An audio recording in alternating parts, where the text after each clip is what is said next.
Well, hello everybody. We are back to school. Thank God for that. Back to the routine. We are at a 2 hour delay today, but thank God we're back. Roads are pretty much cleared, and the kids come back. We go back, and I don't know about you, but I've been off. We've been out of school for 7 days in a row, and sometimes I wake up and say, "What day is it now?" I look at my calendar and get things straight and get my lesson plans done. But it's good to be back to normal.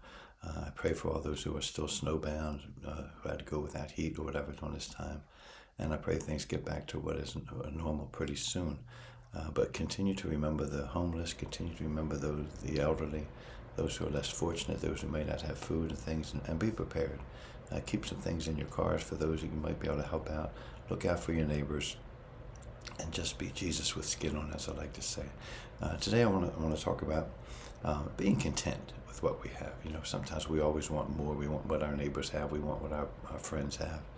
We want better this, better that, bigger this, bigger that. And that's just the way America is. We always have to buy newer and better and bigger. But let's hear what the Bible says about it. We're reading from 1 Timothy and verse 9. 1 Timothy, actually, let me go back for a minute.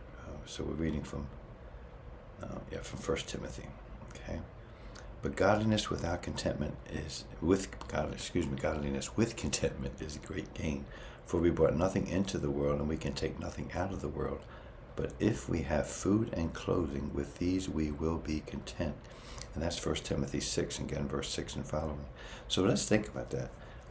It's one thing to be godly, to be saved, and walking with the Lord and serving Him, but not to be content. Always wanting more. That leaves a little bit to be desired. If we like to say, if we have Jesus, we have everything we need. Well, is that true in our lives? And we all can look back and say, I really don't need all this. Sometimes I'll ask my students, how many pair of shoes do you have? And 4 or 5, maybe, some even more. I'll ask, do you have enough clothes to wear for the week if you don't wash clothes this week? And most will say yes. I look at my closet, and there's plenty of clothes that I may not have worn in a year, but I still like them, and I still want them, and I still have to have another one of something, another hoodie or another coat or another shirt, and another pair of pants, whatever. And we have what we can eat for the week. We know where our next meal is coming from, more or less. And is that not enough, right? But to say we're Christian and to always want more, there's something lacking there. We can't take anything out of this world. We've always heard it said that there's no U-Haul at a funeral. There's a hearse, there's a body, and there's a car for people, and there's a car of people following that line. But there's nothing from the house there. The house isn't there. The clothes aren't there. The money's not there. The cars aren't there.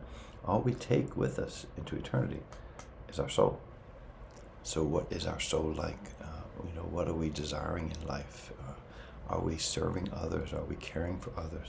Or are we greeding and hoarding everything that we can have? We know the story in the Bible where the man had to build a bigger barn to keep his grain because he had such a great harvest. And that night, an angel appeared to him and said, tonight, your life is going to be called upon. You're going to have to give up your life tonight. So who's going to get all that? Right? We leave things behind for our friends and family, and they use it however they want to. And that's how it is, all right? But if we have food and if we have clothing, if we have a home, if we have a vehicle, if we have a ways to get around, then that is enough.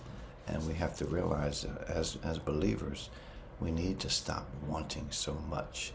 And we need to make those sacrifices that are necessary. We need to be content with what we have. And even if we don't get the things we want, sometimes we might not even have what we need.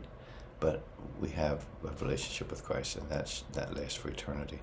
So, let's all examine ourselves today and see where we are as far as our own greed and our own needs and wants, and the wants and needs of others, and to see somehow if we can meet those needs today and in the coming weeks, especially during the winter time and the cold months. So be encouraged today. Seek after Jesus. Seek His will. Seek what He wants us to do today and in the coming weeks, and see how well we can please Him, serve Him, and serve others.